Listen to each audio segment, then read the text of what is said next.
Olá, boa noite e bem-vindos ao programa Nossa Fé, Nossa Vida, transmitido semanalmente no canal 49, aos domingos, e repetido nas terças às 10 da noite. Ao domingo é às 7 da noite e na terça às 10 da noite. Eu sou o diácono João Sousa de Hanford, estou fazendo o programa juntamente com António Borba de Terloc. Boa noite, António, como é que estás? Estás bom? Boa noite, João, estou muito bem. E tu? Eu estou bem, graças a Deus. Então, já passou as danças do Carnaval, já passou tudo, não é? E agora estamos na Quaresma, o primeiro domingo da Quaresma, não é? Sim, sim. Apanhaste muitas cinzas na quarta? Apanhei algumas. Nós estávamos a dizer há bocado que as pessoas já passam o dia inteiro com as cinzas na testa, não é? É um bom sinal, acho que é um sinal público de manifestar a nossa fé. E de penitência. Exatamente. Yeah. Foi o que fizeram os habitantes de Nínive, quando Jonas anunciou que em 40 dias Nínive seria destruída. E lembras-te da história, quando Deus disse a ele que ele fosse pregar a Nínive, senão em 40 dias destruía, ele disse, não, eu não vou. Então destrói-os, que eles são inimigos nossos, eu não os quero salvar. E virou para o outro lado, foi para o oeste, meteu-se num barco, e às tantas estava na barriga da baleia. Ok, sempre foi a Nínive proclamar e eles converteram-se e assim fizesse a gente e o Jonas também. E é um sinal bom, porque embora eles fossem inimigos dele e ele pensasse que eles eram maus, até os maus são capazes de se converter. Aí está. E nós às vezes acho que dizemos, ele é assim, ele não muda. Só Deus é que sabe se ele muda ou não. Nunca se pode dizer que as pessoas não mudam. Nós às vezes já... eu não sei se... Bem, às vezes vai uma pessoa comungar e publicamente sabe-se que essa pessoa talvez não esteja a viver como de acordo com a igreja e nós temos a tendência de julgar. E eu procuro dizer a mim mesmo, não é para mim julgar, só Deus é que sabe e talvez essa pessoa pode estar muito melhor do que eu e, portanto, acho que é muito importante nós não julgarmos. E como a gente não sabe tudo e só Deus é que sabe, Deus nunca nos pedia ajuda para julgar. Não julgues para não ser julgado, não é? Até ele disse foi não julgueis para não ser julgados. Ok, muito bem, então, primeiro domingo da Quaresma, 22 de fevereiro. Queres ler o primeiro livro? Queres ler a primeira leitura? Não, eu não vou ler o primeiro livro, porque senão ficamos aqui todo o dia, não é? Toda a noite.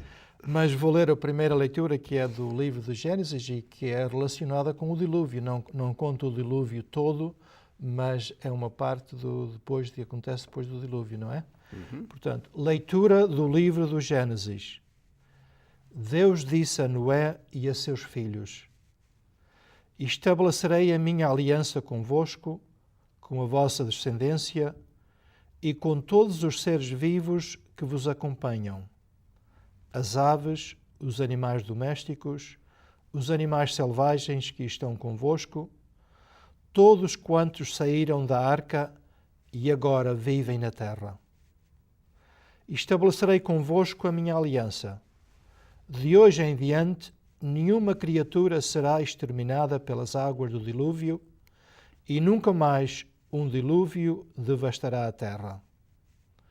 Deus disse ainda: este é o sinal da aliança que estabeleço convosco e com todos os animais que vivem entre vós, por todas as gerações futuras. Farei aparecer o meu arco sobre as nuvens, que será um sinal da aliança entre mim e a terra. Sempre que eu cobrir a terra de nuvens e aparecer nas nuvens o arco, recordarei a minha aliança convosco e com todos os seres vivos. E nunca mais as águas formarão um dilúvio para destruir todas as criaturas. Palavra do Senhor. Graças a Deus. Então hoje começamos a Quaresma, um período de 40 dias em que a gente se prepara para celebrar com alegria os mistérios da nossa redenção, os mistérios pascais, durante estes 40 dias. Porque será que a Igreja escolheu esta leitura hoje de Noé e da Nova Aliança, etc., que Deus fez com Noé depois do dilúvio? Bem, como disse tu, João, tu é que és o especialista Eu nisto. não? Sou Tu especialista. estás a perguntar a mim, tu és o especialista, mas de alguma maneira eu acho esta uma leitura muito bonita, porque tinha acontecido o dilúvio. Aquela parte do mundo, não sabemos se foi o mundo todo, mas pelo menos aquela parte do mundo onde Noé estava, ficou destruída. E depois Deus começa a falar com Noé. E acho que é interessante, é uma leitura de esperança, porque Jesus, ou Deus, não é Jesus, Deus diz, não diz, olha, se tu fizeres isto e fizeres aquilo e fizeres aquele outro, eu vou ser bom, vou ser generoso para ti. Deus diz, o meu amor para convosco agora é incondicional. Eu vou-vos amar, vou fazer esta aliança para convosco, vou-vos tratar bem e, portanto, acho que é uma atitude de esperança. Nós também na Quaresma estamos a preparar para a Páscoa. Temos esperança de que Jesus vai morrer, vem morrer para nos salvar. Portanto, é um tempo de esperança. E eu acho que esta leitura, que é uma leitura que nos mostra este amor de Deus para conosco. E eu gosto muito deste símbolo do arco-íris, do arco.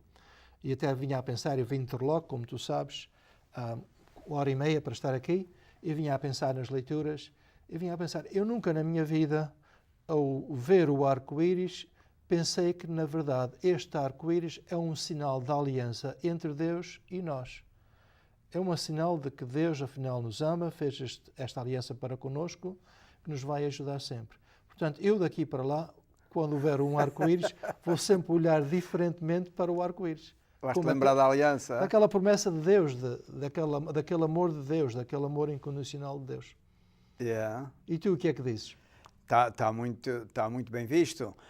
Quando a gente vê ou fala do dilúvio, a gente também se lembra de limpeza. Foi um tempo de limpeza. E agora, daqui por diante, é vida nova. E Deus reestabelece a aliança, porque ela, já, de alguma maneira, talvez já tinha sido feita, ou já tinha sido feita logo no começo com Abraão e com promessas por aí adiante que foram renovadas até à vinda de Jesus. E também gosto que Deus disse que dava um sinal, porque nós não vemos Deus cara a cara. E às vezes a gente quer certificar, Senhor, mas és tu que estás a dizer isto, dá-me um sinal. Eu estou lembrado, há 1 ano e meio eu fui à Itália, mas tinha várias circunstâncias que eu nem por isso podia me ausentar da nação, tinha circunstâncias difíceis, e eu tinha estado a rezar para que esta viagem acontecesse. E depois, quando ela parecia que ia acontecer, eu fiquei um bocadinho assustado e eu disse a Deus, olha, eu não sei se o meu passaporte está em dia. Quando me chamaram e disseram, olha, se queres ir, tem uma aberta, mas tem que ser agora, tem que ser hoje, tens que dar a resposta. Eu disse a Deus, olha, eu vou aceitar como um sinal da tua parte de que eu devo ir se o meu passaporte estiver em dia, porque eu não sabia se ele estava ou não. E eu cheguei a casa, fui à pressa à casa e vejo o passaporte e ele estava em dia. Eu disse, ok.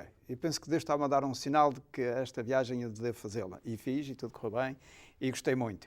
E também aqui, com o Noé, Deus está a dizer estas coisas, mas ele também está a pensar, está-me a dizer estas coisas, mas acabaste de limpar esta gente toda, só escapou a minha família. E Deus disse, não, eu vou-te dar o arco-íris. E todas as vezes que vires o arco-íris, lembra-te da minha promessa, de que nunca mais farei isto e vou estar com vocês sempre nesta jornada. E esses sinais que Deus nos dá, nós, como tu disseste há bocado, nós às vezes estamos à espera de Deus vir nos falar e não ouvimos de Deus e, portanto, dizemos, Deus não falou comigo. Yeah. Mas há tanta maneira de escutar, de ver os sinais de Deus, como tu disseste, o caso do passaporte. Às vezes pode ser através de uma leitura da Bíblia, pode ser uma oração que nós fazemos, pode ser um amigo nosso, pode ser a nossa esposa ou o nosso marido que nos diz qualquer coisa que, na verdade, é um sinal de Deus. Nós é que temos de estar abertos a escutar a palavra, a escutar o sinal de Deus. Até uma outra maneira que também dizem é a gente saber ler os sinais dos tempos. das coisas que Deus põe no nosso caminho, e temos que ler isso. Jesus Cristo diz mesmo que a gente deve saber ler os sinais dos tempos, e Deus passa por nós a toda a hora e dá-nos muitos sinais disso. Mas um sinal também assim como este, e tive uma outra experiência parecida. Quando eu apliquei para o programa do diaconado, para ser diácono, eles pediram-me os documentos e deram-me até o dia 31 de julho daquele ano para apresentar os documentos todos, que era o certificado do batismo, e queriam um certificado original. E o certificado do casamento, da comunhão, da primeira comunhão, da confirmação e essas coisas todas. E estava-se a chegar à data e não conseguia. Chamámos para a Fazenda dos Vinhos, onde eu nasci, para a Ribeira Seca. O padre na altura, o padre da Ribeira Seca disse: olha, esses documentos vieram da Fazenda, todos para a Ribeira Seca, foram postos na casa ali ao lado do Passal, uma casa de despejo, uma coisa de guardar coisas. O teto veio-se abaixo, a chuva alagou aquilo tudo, não tem lá documento nenhum original. Então a gente não pode passar um certificado original do batismo. Disse, e a confirmação? Também não temos racas dessas coisas, nada. E eu pensei, olha, senhor, eu não vou ser diácono, se não estás a chamar.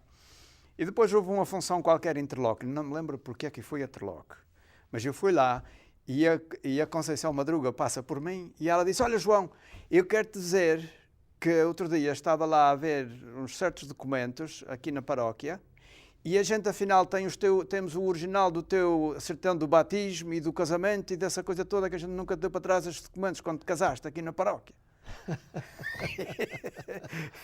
E eu pensei, ok, o senhor dá-me um sinal de que quer continuar. Isso, então vai-me fazer uma cópia. Ela fez as cópias, deu-mas, eu trouxe para a Diocese e consegui entregar tudo a tempo e entrar no programa e essas coisas todas. Eu às vezes digo, if God wants it, He'll provide. Se Deus quer, Ele providenciará. A gente é que, às vezes, não está atentos ao que é que Deus quer de nós. Deus não te queria deixar escapar, não foi? Eu também queria, eu queria ir para a frente. Mas recebi uma carta a dizer, não entregaste a documentação, a gente dá-te agora até tal dia, e se não tiver, acabou. E já faltava só uma semana ou duas. Eu pensei, ok, vou ficar fora. E às tantas, sem mais nem menos.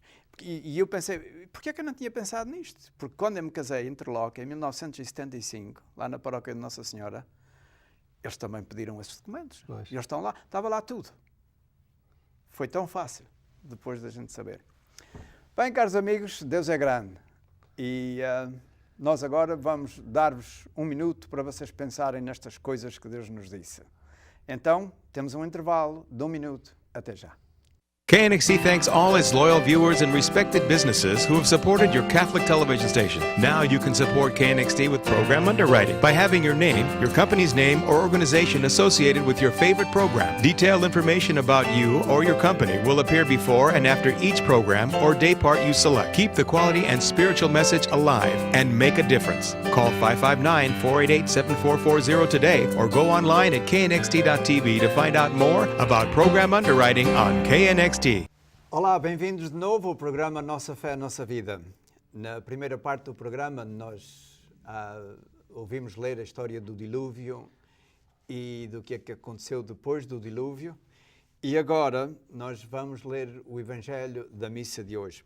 António, tinhas ainda mais alguma ideia que queiras acabar do dilúvio para a gente transferir agora para o Evangelho, ou está mais ou menos completo? Não, eu acho que nós lemos o Evangelho agora e acho que é um Evangelho interessante porque fala-nos... Ele é pequenino. É pequenino, mas acho que tem pano para mangas. Tem pano para mangas. Fala-nos no deserto e acho que o deserto que tem muito que se diga ao deserto, não é? Ok, vamos então ouvir as tentações de Jesus no deserto. Evangelho de Nosso Senhor Jesus Cristo segundo São Marcos. Aqueles que depois vão à Bíblia ver, está no capítulo 1, versículo 12 a 15. Naquele tempo, o Espírito Santo impeliu Jesus para o deserto. Jesus esteve no deserto 40 dias e era tentado por Satanás. Vivia com os animais selvagens e os anjos serviam-no. Depois de João ter sido preso, Jesus partiu para a Galileia e começou a pregar o Evangelho, dizendo: Cumpriu-se o tempo e está próximo o reino de Deus. arrependei-vos e acreditai no Evangelho. Palavra da salvação. Glória a vós, Senhor. Foi bastante. Foi bastante. Um Evangelho curto. O de São Marcos tem esse condão. Em poucas palavras, ele diz muito, muito, muito. Tanto é que o Evangelho dele só tem 16 capítulos e, no entanto, diz tanta coisa, tanta coisa, tanta coisa. E agora aqui foi a mesma coisa. Foste tu que, eu ouvi dizer que havia um padre que na homilia pedia aos que estavam a escutar, que para o próximo domingo lessem o capítulo 17 do Evangelho de São Marcos. E quando chegou o domingo seguinte, ele perguntou quantos é que tinham lido o capítulo 17 e muitos levantaram a mão. E era sinal que eles não estavam a dizer a verdade porque não tem capítulo 17, não é? Nunca fizeste isso com aqueles... Não. Tu estás a dar uma lição com... Tens uma lição com... Estou a dar o curso. Um curso. Dei o curso de São Marcos, já acabou. E não pediste a eles para eles lerem o... Não, mas essa é uma boa ideia. Na próxima lição talvez vou fazer. Pedes a eles para eles lerem o capítulo 17. Olha, vou fazer na próxima lição. Mas agora estamos a estudar o livro dos Atos dos Apóstolos. Bem, é um evangelho pequeno, mas tem muita coisa. Começa aí pela tentação de Jesus no deserto. E eu gosto muito desta frase. O Espírito Santo impeliu Jesus para o deserto. Portanto, ele não foi lá para fugir aos problemas do mundo, à sociedade. Ele foi impelido pelo demónio, pelo Espírito Santo, para ser tentado pelo demónio. E eu aprecio isto, porque se Deus nos pôs no mundo um lugar onde somos tentados pelo demónio a toda a hora, também é bom saber que o Filho dele passou a mesma coisa. E também penso que Jesus não podia morrer por nós na cruz sem primeiro ter tido um cara a cara com o demónio, com aquele que reinava muito no mundo e ainda reina hoje em dia. E se Jesus vinha destruir o poder do demónio, tinha que se enfrentar com ele, de cara a cara, e mostrar a ele que é mais forte e que vence. E eu penso que foi por causa disso que o Espírito Santo impeliu Jesus para o deserto, para o pôr à prova, para que Jesus fosse pôr à prova. O que é que tu te parece? Nós, às vezes, pensamos que Jesus era Deus e, portanto, podia fazer qualquer coisa. E Jesus era Deus. Mas, ao mesmo tempo, Jesus era homem. E, portanto, ele era completamente homem e completamente Deus. E claro que nós não podemos compreender isso. No entanto, acho que nos ajuda a entender o que tu estavas a dizer. Ele, portanto, era totalmente homem e, como homem, foi para o deserto e sentiu as tentações que nós sentimos também, talvez mais fortes do que nós, porque o diabo, claro que estava mais interessado em tentar Jesus do que um de nós, porque claro. Jesus, claro que vinha salvar a todos nós. Claro. Portanto, isso faz sentido que, na verdade, ele foi bem tentado e ele fez uma opção. E fez a opção de rejeitar as tentações do diabo. E isso é importante para nós porque ele torna-se um exemplo e um modelo. E como tu disseste muito bem, Jesus era verdadeiramente homem, um verdadeiro homem. No começo do cristianismo, as pessoas tinham a dificuldade em divinizar Jesus. Viam muito a sua humanidade. A partir de 10 séculos e demais, a gente agora vê Jesus todo divinizado e damos-lhe pouco crédito na sua humanidade. Mas ele era um homem tal e qual a ti e a mim. As tentações que eu e tu sentimos, ele também as sentiu. E o Espírito Santo queria que ele se encontrasse, que ele defrontasse as tentações do demónio. E se o Espírito Santo é que o impeliu e é que o levou para o deserto, o Espírito Santo depois ia assisti-lo naquilo que fosse preciso. E tanto é que veio anjos depois para estar com ele. E eu vejo assim, no começo da Quaresma, como estamos no primeiro domingo da Quaresma, a Igreja põe-nos como um pano de fundo o dilúvio e a renovação das promessas de Deus ao mundo e as tentações de Jesus tornam-se o pano de fundo da Quaresma. À medida que vamos para a frente, temos esta coisa, as águas do dilúvio limparam o mundo do pecado. E as tentações de Jesus, e do demónio a Jesus, e o facto de que ele venceu, dão-nos esperança de que também, se nós formos guiados pelo Espírito, se formos conduzidos pelo Espírito Santo na nossa vida e, sobretudo, na hora das tentações, que nós também triunfamos. Tem um outro aspecto também desta leitura na qual eu refleti, que é o aspecto de Jesus ir para o deserto não só para ser tentado, mas também a questão de estar só, do silêncio da reflexão. E acho que talvez é por isso que nesta altura da Quaresma existem os retiros, as alturas em que nós nos podemos de alguma maneira não estar só, mas podemos pensar, podemos meditar e podemos pensar na nossa vida espiritual e fazer aquelas opções que são melhores para a nossa vida. E eu acho que é muito importante nós, na nossa vida espiritual, termos estes tempos fortes, porque senão acabamos por perder o sentido para onde é que nós vamos.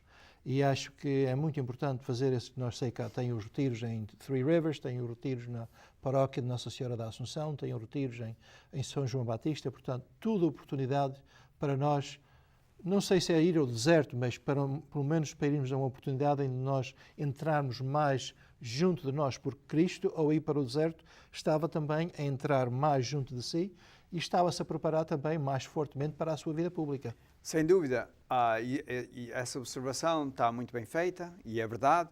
Tanto é que ele, quando voltou, aqui, segundo diz, João foi preso, São João Batista foi preso e Jesus partiu para a Galileia e começou a pregar o Evangelho imediatamente. Ele tinha acabado de ser batizado por João no Rio Jordão, foi para o deserto esses 40 dias. Quando regressou do deserto, João foi preso e Jesus começou a sua pregação. Começou a sua pregação. São Marcos põe isto de uma maneira muito bem posta, em poucas palavras, mas atrás umas das outras. E se Jesus começou, é muito importante saber o que é que ele disse. É como um presidente dos Estados Unidos, por exemplo, quando é eleito pela primeira vez, e no dia 20 de janeiro tem a sua inauguração como presidente, o que é que ele faz? Ele descreve as linhas mestras do seu mandato como presidente, quais são os valores grandes da sua administração. Nós vamos debater por isto e por aquilo e por aquele outro. Quais são as coisas importantes da minha administração como presidente da América? E no seu discurso inaugural, um presidente faz isso. Então, se Jesus está a começar a sua pregação, é importante saber o que é que ele diz. E o que é que ele diz? Cumpriu-se o tempo e está próximo o reino de Deus. Arrependei-vos e acreditai no Evangelho. No fim de contas, está aqui todo o Evangelho. Não é? Primeira coisa, cumpriu-se o tempo. Cumpriu-se o tempo de quê? A preparação do povo de Deus no Antigo Testamento, 2000 anos, a preparação longa ou remota, a preparação próxima de João Batista, ele foi preso. Portanto, acabou-se o tempo da preparação. Agora, it's the real thing. Agora é a coisa certa, a coisa real. É Jesus que está ali. Está próximo o reino de Deus. Jesus está dizendo, eu vou inaugurar o reino de Deus. E vocês têm que começar por arrepender-se, mudar de vida e acreditar no Evangelho. Está a ver? Já viste aqui em poucas palavras, poucas linhas, como São Marcos descreveu o programa de Jesus Cristo? Eu acho que sim. Acho que, por outras palavras também, acho que é muito importante a questão de arrependei-vos e conversão. Portanto, o arrependimento leva à conversão. E depois acreditar em Deus. Mas, afinal de contas, o que é que significa acreditar em Deus? Eu acho que acreditar em Deus não é só... Às vezes nós temos a ideia de acreditar em Deus numa coisa abstrata, não é? Uma coisa que eu luto sempre é que a pessoa de Jesus seja uma pessoa concreta, seja um meu amigo, em vez de ser só uma coisa abstrata, e procurar Jesus, ter aquela relação pessoal com Jesus, como nós temos com um amigo. E isto é uma coisa que eu procuro sempre crescer e que estou muito longe de estar onde devia estar, mas acreditar em Jesus quer dizer acreditar na pessoa de Jesus, naquela pessoa, naquele amigo que está sempre pronto a estar connosco. Uhum. Yeah. A gente não interessa saber o Evangelho todo, saber a doutrina de Jesus. Se a gente não se arrepende dos nossos pecados, se a gente não quer ser melhor, limpar-nos de todo o pecado e de toda a culpa, a gente não entra no reino de Deus. Porque ele diz, o reino de Deus está próximo. No fim de contas estava ali, Jesus Cristo, quase podemos dizer que é o reino de Deus. Ele está ali. E para entrar, a gente tem que se arrepender. E agora, nesta altura da Quaresma, neste retiro anual do povo de Deus, é uma altura boa da gente analisar a nossa vida e ver até que ponto é que estamos em consonância, mesmo com este Evangelho, com aquilo que Jesus diz. Mas podemos ver isto neste Evangelho, aqui está. E as pessoas às vezes, mas eu não posso ir buscar aí, não sei onde é que está isto. Leiam o boletim do ano da fé. Não é? A gente põe sempre lá o Evangelho do dia, a gente põe a primeira leitura, a gente põe o Salmo responsorial, a segunda leitura e o Evangelho. Está lá tudo. E uma meditação pequenina acerca das leituras para ajudar as pessoas a pensarem nisso. As pessoas, talvez muitos não sabem que estas duas caras é que fazem o boletim todas as semanas. E temos esta preocupação de que as leituras cheguem às vossas mãos todas as semanas, para que possam desfrutar e aprender o que é que Jesus pede, o que é que Jesus diz. E a reflexão todas as semanas também ajuda um bocadinho. E nós não sequer falamos geralmente todas as pessoas durante a Quaresma fazem um propósito, não é? Para a semana que vem. Domingo que vem vamos falar acerca disso.